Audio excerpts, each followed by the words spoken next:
Bonjour, Eric Gibaud et Géo.com, et aujourd'hui tu te poses peut-être la question, comme beaucoup se demandent, combien coûte de jouer dans la ligue, première ligue comme on dit, de la photographie au niveau du matos.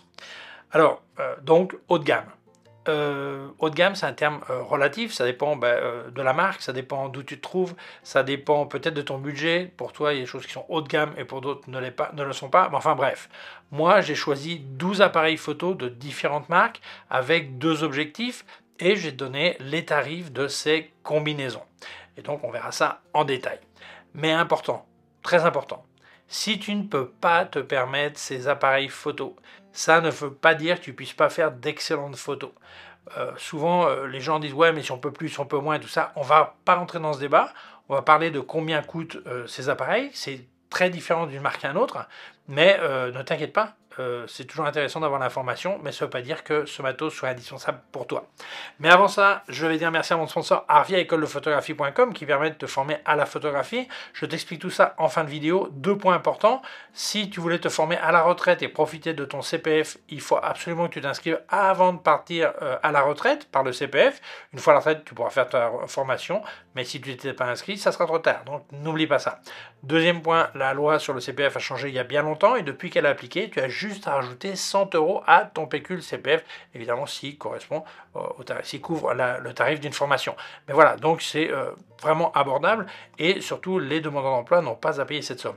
Mais je t'explique tout ça en détail en fin de vidéo. Je te laisse leur téléphone qui est gratuit, quand tu appelles c'est sympa de dire ça de ma part, le email, le site web et aussi un lien vers leur forum photo qui est en français, qui est gratuit. Je t'invite à t'inscrire et participer. Allez, c'est parti. Alors, il faut que je définisse ce qu'est haut de gamme. Alors, haut de gamme, ça dépend de chacun. Alors, je me suis mis comme protagoniste, c'est-à-dire je vais acheter un appareil photo, qu'est-ce que je prends pour ce que je fais? Donc, moi, j'aurais plutôt tendance à prendre des mégapixels plutôt que de la vitesse, plutôt que de la rafale, tout ça, parce que je fais du portrait et du paysage. Donc, dans chaque marque, j'ai pris l'appareil qui avait le plus de mégapixels sans nécessairement être l'appareil le plus cher. D'accord? Parce qu'il y en a qui sont plus pensés sport, action et tout ça, qui ont souvent des moins de mégapixels, mais ils ont une agilité qui est peut-être plus rapide. Voilà. Côté objectif, j'ai pris, sauf une exception, deux objectifs. Un objectif zoom grand angle pour le paysage et un objectif pour le portrait qui est une focale fixe. Alors évidemment, tout le monde ne prendrait pas forcément ces mêmes objectifs, ça dépend du genre de photo que tu fais. Mais si je commence à mettre tout ce qui existe, on s'en sort pas. Donc j'ai essayé de faire une combinaison, voilà, de un boîtier et deux objectifs dans chaque marque. Certaines marques ont deux appareils, voilà. Mais pour te donner un petit peu une idée de ce que je trouve. Les tarifs, je les ai mis en euros. Je ne l'ai pas mis en dollars comme j'avais fait l'année dernière. J'avais fait un truc pas exactement comme ça, mais j'ai pris en dollars. Pourquoi? Parce que le dollar est en train d'avoir des fluctuations énormes actuellement. Et au niveau des États-Unis, avec les taxes d'importation, l'EICA par exemple a annoncé qu'ils augmentent leur prix au 1er mai et tout ça, ça serait vraiment trop aléatoire. Donc mon idée, c'est pas de dire combien ça coûte dans chaque pays, mais simplement d'essayer de voir une relation entre chaque appareil, chaque combinaison que je propose. Alors évidemment, suivant le pays où tu te trouves, l'ordre peut être un peu différent parce qu'il y a peut-être certains pays où il y a des offres qui sont meilleures qu'ailleurs et tout ça. Je me suis basé sur les prix en France, voilà, donc pour essayer d'avoir une estimation. Mais enfin, bon, je pense que ça permet d'avoir quand même une petite idée de ce qui existe. Donc j'attaque avec les 12 combinaisons. Alors, comme j'ai décidé de mettre toutes les marques, bon, la plupart, évidemment, il y a toutes les tailles de capteurs, depuis micro 4 tiers jusqu'à moyen format. Alors, c'est pour ça que certains vont dire « Ouais, mais est-ce que micro 4 tiers, c'est déjà du haut de gamme ou pas ?» Dans leur marque, oui. Donc, ça me semblait logique de les mettre aussi. Après, chacun voit midi à sa porte. Voilà. Donc, on attaque avec Lumix. Donc, en micro 4 tiers, pensée photo. Toute la vidéo, c'est pensé pour faire de la photo. Je n'ai pas regardé les parties vidéo, sinon photo. Donc, le Lumix G9 II, qui a 25,21 millions de pixels, qui coûte 1689 €. Et au niveau de l'objectif de paysage, je mettrai le Lumix Vario Leica, qui est le 8-18 mm f2.8 f4 qui coûte 1199 €. Et au niveau de l'objectif portrait, superbe objectif Lumix Leica, le Noctitron 42,5 mm f1.2 qui coûte 1599 €. Et là donc le ticket d'entrée dans la proposition, dans mon exposition, c'est 4487 €, qui est déjà une fortune. Pour beaucoup de gens, c'est déjà énorme. Donc, mais voilà, donc ça donne une idée si on veut attaquer chez Lumix avec deux superbes objectifs pour ça. Passons chez OM System, aussi du micro 4 tiers avec le OM1 Mark II. Et là, donc, le boîtier avec 20 millions de pixels, ce qui est vraiment très peu par rapport à d'autres que j'ai cités, mais chez eux, c'est ce qu'il y a de plus. Voilà, donc il est là. 2175 €. Si on parle de l'objectif paysage, eh bien, le 7-14 mm 2.8, qui est fantastique, qui coûte 1249 €. Et si on regarde côté portrait, ben, j'ai mis leur super objectif portrait, le 45 mm 1.2, qui coûte 1069 €. Donc à quelques dizaines d'euros près, on est comme Lumix, on a 4493 €. Ouais, on a 10 €, moins de 10 € près. Voilà, donc vraiment très bien. Et donc, ben ça, en micro 4 tiers, ça serait le ticket d'entrée si on attaque cette gamme. Hein, parce que d'autres gammes, on pourrait prendre un appareil moins cher, tout ça. Mais comme on a dit, on prend haut de gamme, on prend haut de gamme. Enfin, c'est moi qui l'ai dit. Voilà. Ça, on passe maintenant au troisième de la liste. Alors, on va du moins cher au plus cher. On passe chez Fujifilm en APS-C avec le X-H2. Alors, pourquoi j'ai pas pris le X-H2S? Ben, comme j'expliquais, la priorité est au mégapixel. Pourtant, le X-H2S est plus cher, mais il est plus pensé vidéo, il a moins de millions de pixels. Et là, on parle photo. Donc là, on a 40,2 millions de pixels, il coûte 2148 €. Alors tous les prix que je donne, c'est des prix hors offre spéciale. Hein. Parce que sinon, on devient fou si je commence à chercher les offres de ce moment. Après la vidéo, elle a changé. Voilà, les offres ont changé, la vidéo reste et tout ça. Voilà. Donc là, on parle de 2148 € pour un X-H2. Au niveau objectif paysage, je regarde le 8-16 mm 2.8 qui coûte 1549 €. Et au niveau portrait, le 56 mm 1.2 qui coûte 1079 €. Donc on a un prix total au troisième budget, si je peux dire, de 4776 € en APS-C. Ce qui reste une somme. Mais voilà, après ça va quand même flamber rapidement au niveau des tarifs. Continuons. Alors, le seul appareil réflexe de la visite, c'est le Pentax K1 II, qui est un vrai tank. C'est un super appareil qui est stabilisé au niveau du boîtier. Alors, normalement, les réflexes sont... normalement, enfin, chacun fait ce qu'il veut, mais l'habituel, c'est que les réflexes soient stabilisés au niveau des objectifs. Donc là, même le boîtier est stabilisé, ce qui est super. 36 millions de pixels. Il coûte 2000 € au tarif normal, mais il y a des offres actuelles, il est bien moins cher. Mais là, comme j'ai dit, je ne vais pas mettre les offres, donc 2000 €. Si on regarde au niveau de l'objectif, ce qui serait pour mon paysage, 15-30 mm 2.8, il coûte 1699 €. Et en portrait, le 85 mm 1.4, 1699 €. Total, 5398 € pour un superbe appareil. Alors attention, n'oublions pas que quand je parle 85 mm, j'ai essayé de prendre aux alentours de cette focale, qui est une focale de portrait classique. Mais évidemment, il y a des gens qui font du portrait avec un grand angle ou avec un super télé, tout ça, mais je ne peux pas tout mettre. Donc voilà, j'ai fait ce choix. Si on part sur Lumix S1 R2, donc Lumix en full frame, on a vu avant en micro 4 tiers, maintenant en full frame, eh bien ce nouvel appareil, le S1 R2, avec 44,3 millions de pixels, coûte 3599 €. Au niveau de l'objectif paysage, ils ont le 16-35 f4, il n'y a pas 2.8, f4, qui coûte 1599 €. Et au niveau portrait, j'ai un problème, parce que je voulais absolument que ce soit un objectif Lumix, de la série Pro, S Pro, et donc il n'y a pas un 85 mm. Donc j'ai mis le 50 mm 1.4. Mais énormément de gens, n'ayant pas de 85, prendraient ou une gamme inférieure chez Lumix en 85 mm, ou prendrait un Sigma ou un Leica. Voilà, donc le prix peut varier. Mais bon, fallait être juste vis-à-vis des autres, mettre un tarif qui soit dans la même gamme, donc 2499 €. Au total, on parle de 7697 € pour cette combinaison full frame chez Lumix. On arrive chez Sony. Alors Sony, souvent, ils sont plus chers que les autres, mais en fait, ça dépend de ce qu'on met dessus. Donc là, bah, ils sont en milieu de tarif avec le Sony Alpha 7 R5 qui a 61 millions de pixels, qui coûte 4499 euros. Au niveau de l'objectif, j'ai pris les deux G Master 2 qui sont superbes, le 16-35 mm pour le paysage qui coûte 2599 euros et pour le portrait, le 85 mm 1.4 qui coûte 2099 euros. Au total, on parle de 9197 euros.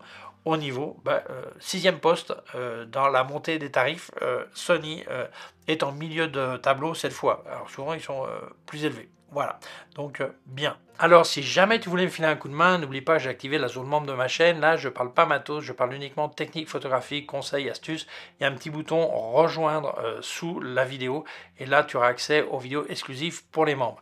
J'ai aussi des liens affiliés en description. Merci de les utiliser. Et n'oublie pas, si tu as acheté chez Digit Photo, comme à l'écran, là où ça marque code créateur, si tu marques Jibo, ça me file un coup de main. Si tu as un code promo, il y a une case à côté qui est complètement compatible, tu le mets là. D'ailleurs, je te partage régulièrement, tu mets le code promo là, Jibo, c'est dans la case créateur.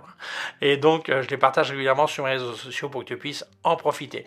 Parlant de code promo, n'oublie pas que si tu achetais Luminar Neo ou Aperty avec le code ERIC10, tu as 10% de remise extra. En plus des offres qu'ils ont, tu mets quand même mon code et c'est encore moins cher pour toi.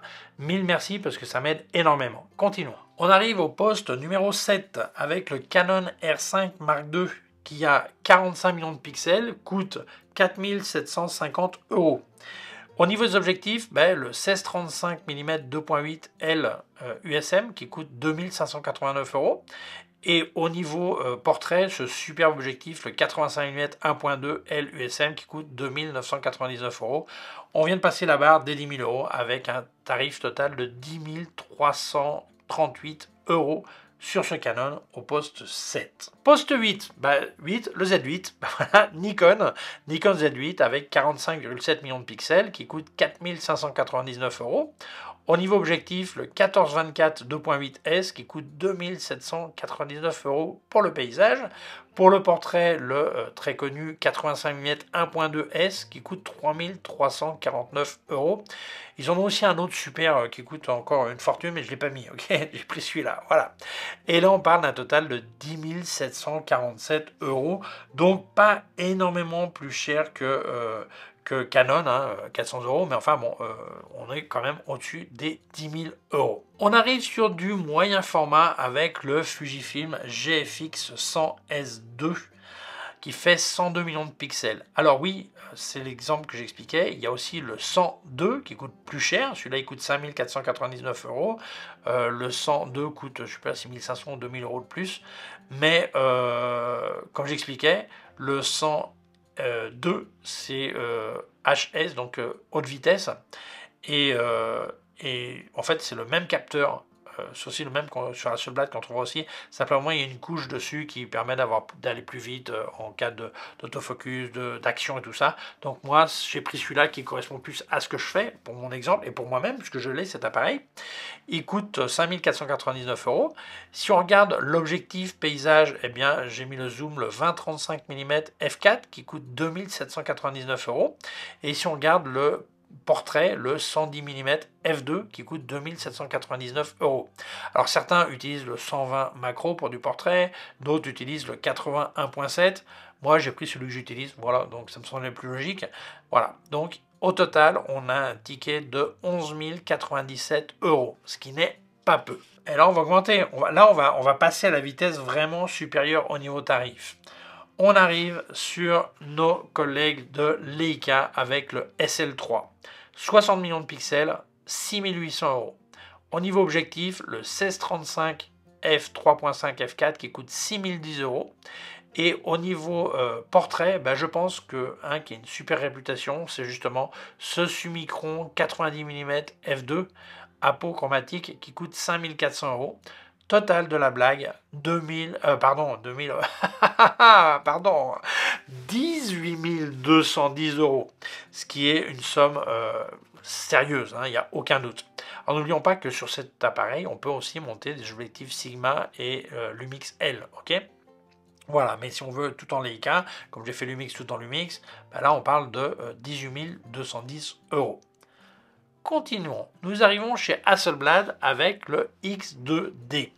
102 millions de pixels. Alors, c'est le même capteur qu'ont les Fujifilm GFX de 100 millions de pixels, de 102 millions de pixels aussi. Alors, il y a des différences. Celui-là, il est plus ancien en fait, parce que ça, c'est celui qu'il y avait sur le 100S et sur le, sur le 102 et le 100S2, ils sont plus récents, mais ça reste la même base. C'est-à-dire que la qualité d'image est exactement la même si on parle côté capteur.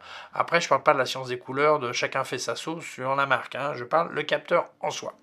Il coûte 8 649 €. Au niveau objectif paysage, j'ai pris la même focale. Il vient de sortir ce zoom, le 20-35 mm f3.2 f4 qui coûte 6 729 €. Et au niveau portrait, là j'ai un petit problème puisque beaucoup de gens sur Hasselblad utilisent le 90 mm 2.5. Il n'y a pas l'équivalent du 110 qu'a Fujifilm. Donc j'ai mis ce 90 mm 2.5 qui coûte 4 799 €. Donc au total, on vient de passer la barre des 20 000 € avec 20 177 €. Nous arrivons sur le plus cher. On retourne chez Leica avec la gamme M. Alors j'ai pris le M11P. Le M11 existe aussi, il est un tout petit peu moins cher. Mais apparemment, il va disparaître de la gamme de Leica, donc je ne l'ai pas mis. Et la différence, c'est quelques centaines d'euros. Hein. Chez Leica, quelques centaines, c'est presque cadeau. Hein. Donc, il a 60 millions de pixels. Il coûte 8 950 €. Côté objectif, là, j'ai un dilemme. Alors, d'abord, ils n'ont pas de zoom, donc focal fixe. Beaucoup de gens en paysage sur Leica M utilisent le 21 mm Summilux 1.4 qui coûte 8 155 €. Mais il ne faut pas oublier que dans le viseur, il n'y a pas les cadres pour le 21 mm. Donc, où on installe le Visoflex, c'est un petit pour voir avec un viseur électronique qu'on installe sur l'appareil, ou dans ce cas-là, on peut aussi utiliser un viseur externe. Donc, beaucoup de gens préfèrent prendre un 28 mm pour avoir les cadres. Mais voilà, pour avoir une comparaison logique avec les autres focales présentées sur les autres appareils, j'ai pris ce 21 mm qui coûte 8 155 €. Au niveau portrait, il y a pas mal d'options, mais j'ai pris la plus chère parce que je pense que beaucoup de gens, quand ils partent sur du Leica M11, c'est que là, c'est plus une histoire de budget, c'est une histoire d'envie ou de besoin. Mais je veux dire, le budget n'est plus forcément un problème. Et beaucoup adorent le Noctilux 75 mm 1.25 qui coûte 13 625 €. Donc au total, on parle de 30 730 €. Alors évidemment, si au lieu de prendre ce Noctilux, on prenait un Summilux 75 mm, l'addition serait au niveau de l'objectif portrait, ça serait la moitié, donc au total, ça serait 25 000, quoi. Voilà, donc c'est-à-dire que en fait, la blague ne va pas descendre des 25 000, un truc comme ça, si on prend deux objectifs de genre et ce boîtier. Il y a certains ils vont dire ouais, avec 22 on y arrive aussi. Bon, c'est possible aussi. Enfin, ça donne une idée de la différence de tarif qui est énorme entre le Lumix G9 Mark II avec cette combinaison de superbes objectifs chez Lumix qui coûte 4 487 € et quand on arrive au maximum sur du Leica M, là on parle de 30 730 €. La différence est énorme. Après, chacun voit midi à sa porte, évidemment. Il y a des gens qui font des photos fantastiques avec les 4 000 € du Lumix et d'autres qui font des photos minables avec les 30 000 € du Leica. Donc, il ne faut pas oublier qu'il y a une personne derrière l'appareil photo quand même. Mais voilà, donc ça donne une idée des différences entre combinaisons, entre différentes possibilités que j'ai présentées. La différence est énorme, énorme. Alors, conclusion, c'est un peu flippant les tarifs. Alors attention, plusieurs points. D'abord, cette vidéo, c'est pour que beaucoup de gens prennent conscience des tarifs. C'est-à-dire que je vois des gens souvent qui disent « Ah là je peux me permettre un appareil à 4 000 €, je vais mettre les 4 000 € et puis voilà, j'aurai un super appareil. » Ah oui, mais le problème c'est que quand tu attaques ces gammes, il faut les objectifs qui vont avec. C'est-à-dire qu'il n'y a aucun sens de prendre une Ferrari avec des roues en bois. Donc si tu vas prendre un super capteur de 60 millions de pixels, il faut des objectifs qui vont avec. Donc, il faut être conscient de là où on se met. Même si on regarde les micro 4 tiers, si on veut vraiment la haute qualité, les objectifs sont... le haut de gamme commence à peser au niveau tarif. Voilà. Donc, il faut cette prise de conscience. Alors, est-ce que ces appareils sont indispensables? Ben, bien sûr que non. Ça dépend de ce que tu fais, ça dépend de tes envies, de tes besoins. Et c'est pas un drame si on n'a pas ça. Il y a plein d'autres options. Au lieu d'un Canon R5 II, ben, tu peux prendre un R6 II.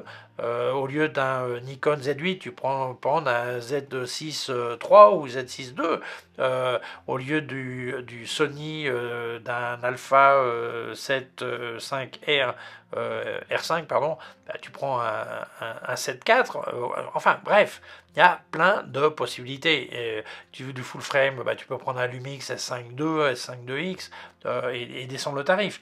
Mais c'était pas l'idée de cette vidéo. L'idée de cette vidéo, c'est que tu vois un petit peu ce que veut dire rentrer dans ces gammes-là. Alors, certains, quand on parle de tarifs, ont la réaction mutuelle de dire « Ouais, mais les appareils sont de plus en plus chers. » Non, non, non, cette gamme a toujours été très chère. Très chère ou une belle somme. Et les prix n'ont pas monté, en fait. Quand tu fais, j'avais fait une vidéo là-dessus, quand tu actualises les prix en tenant compte de l'inflation, ben, dans certaines situations, ils ont même baissé. Mais ce qui n'a pas monté, c'est le pouvoir d'achat et c'est nos salaires. Mais ça, c'est un autre débat. Moi, je parle de tarifs, ok? Donc, je pense que ça peut être intéressant d'avoir pris cette conscience de quand on veut jouer dans cette ligue, ben, faut vraiment préparer l'argent, quoi. Parce que sinon, c'est dommage de tout d'un coup, on met un super boîtier, puis on n'a rien à lui mettre dessus, ou on achète un objectif incroyable, mais on n'a pas forcément besoin, vu qu'on a un appareil plus modeste. Donc voilà, ça donne une idée. Mais ne te décourage pas, si tu ne peux pas te permettre ce genre de matos, ça ne veut pas dire que tu ne peux pas faire de superbes photos avec autre chose, et même des photos bien meilleures que ce qu'on fait quelquefois avec ce genre d'appareil. Donc voilà, le bonhomme a quand même un poids important dans le résultat, pour pas dire la majorité du poids dans le résultat. Alors moi j'ai du poids, mais physique, voilà. Donc voilà, j'espère que cette vidéo te sera utile, j'espère qu'elle t'a plu. Mais avant de te dire au revoir, je vais remercier à mon sponsor, Arvia. Alors c'est en effet bien plus important de se former que d'acheter un bon appareil photo, hein, ça je te le dis déjà. Donc parlons d'Arvia, qui te permet de te former à la photographie à distance, donc par Internet, mais ce n'est pas que la théorie. Tu as aussi des exercices pratiques à faire que tu montreras sur leur plateforme, et ce sont des professeurs diplômés en photographie qui vont te corriger. D'ailleurs, tu as une réunion virtuelle de temps en temps avec ton prof qui dit ce qui va, ce qui ne va pas, ce qui t'encourage et tout ça, enfin le boulot d'un prof. Alors, ils ont 6 types de formations, depuis devenir amateur averti, comme on dit, jusqu'à professionnel, et les formations durent entre 8 et 12 mois, suivant celle que tu choisis. Et tu as passé 10-12 heures par semaine. Alors, certains passent 8, certains passent 15, ça dépend de l'avancement de la formation, ça dépend de tes connaissances au départ, bon, enfin, chose logique. Mais le mieux, c'est qu'ils t'appellent Arvia. Tu leur expliques un petit peu tes intentions de formation et ils te diront quelle est la formation qui correspond le plus à tes envies et tes besoins. Ils te parleront aussi de tarifs, mais moi, je vais te parler de financement. Alors, il y a plusieurs options. La première, c'est l'autofinancement. Ça fait très banquier, mais je te traduis. Ça veut dire, tu as l'argent, tu payes, hein, comme les 3 quarts des choses qu'on achète. Autre possibilité, tu es peut-être demandeur d'emploi. Alors évidemment, je te souhaite de trouver du travail qui te plaise, en plus bien rémunéré. Mais en attendant, tu peux parler avec ton conseiller chez France Travail, Expo l'Emploi. Tu lui expliques tes intentions de reconversion vers la photographie. Tu lui parles d'Arvia et t'expliqueras comment faire un financement ou un cofinancement. Autre possibilité, le célèbre CPF. Compte personnel de formation. Chaque année travaillée en France, tu as un petit pécule qui s'accumule et un jour tu peux l'utiliser pour te former. Alors, il y a certaines conditions. La première, si tu voulais te former une fois à la retraite, il faut absolument que tu t'inscrives avant de partir à la retraite. Sinon, après, tu ne pourras plus t'inscrire par CPF. Oui, tu pourras faire un autofinancement ou un cadeau d'anniversaire ou de Noël. Par contre, si tu t'es inscrit avant de partir, oui, tu pourras faire ta formation une fois à la retraite. Autre possibilité, autre chose sur le CPF, eh bien la loi a changé il y a bien longtemps et depuis qu'elle a appliqué, tu as juste à rajouter 100 € à ton pécule. Si le pécule couvre le prix de la formation, évidemment. Donc tu rajoutes que 100 €. Et d'ailleurs, les demandeurs d'emploi n'ont pas à payer ces 100 €. Donc ça serait dommage de ne pas en profiter et pour te former. Voilà. Donc, mais comme j'ai dit, le mieux c'est que tu appelles Arvia. Donc, je te laisse leur téléphone qui est gratuit. Quand tu t'appelles, dis que c'est de ma part, c'est sympa. Le email, le site web et aussi un lien vers leur forum photo qui est en français, qui est gratuit. Je t'invite à t'y inscrire et participer. Et bien voilà, merci Arvia d'avoir sponsorisé ma vidéo, merci à toi de l'avoir vue. Si tu penses qu'elle peut intéresser d'autres personnes, je t'invite à la partager sur les réseaux sociaux. Si tu ne l'as pas encore fait, je t'invite à t'abonner à ma chaîne YouTube. Il y a un petit bouton par là et une clochette. Si tu appuies sur la clochette, tu recevras un avis quand je monte une nouvelle vidéo. Mon site web ericgibou.com/fr pour la version en français et mes cours de photographie en vidéo ericgibou.com/fr/cours en ligne. Si tu as une quelconque question, tu peux laisser un commentaire dessous. Je te rappelle que j'ai activé la zone membre de ma chaîne. Là, je ne parle pas matos, uniquement technique photographique, conseils, astuces. Il y a un lien rejoindre dessous la vidéo pour que tu puisses avoir accès aux vidéos exclusives pour les membres. Je te laisse aussi des liens affiliés en description, c'est très gentil de les utiliser. Et n'oublie pas, si tu achetais chez Digiphoto, eh bien, comme à l'écran, là où ça marque code créateur, si tu marques Gibo, ça me file un coup de main. Si tu as un code promo, il y a une case à côté qui est pour le code promo, c'est complètement compatible. D'ailleurs, je les partage régulièrement sur mes réseaux sociaux pour que tu puisses en profiter. Parlant de code promo, n'oublie pas, si tu achetais Luminar Neo ou Aperti de Skylum, avec le code ERIC10, tu as 10% de remise extra. C'est-à-dire en plus des offres qu'ils ont. Et tu vois une super offre, tu mets quand même mon code, c'est encore moins cher pour toi. Mille merci parce que ça m'aide énormément. Je te laisse aussi un lien de mon compte PayPal au cas où tu voudrais faire un don. Merci beaucoup, prends soin de toi et à très bientôt. Ciao!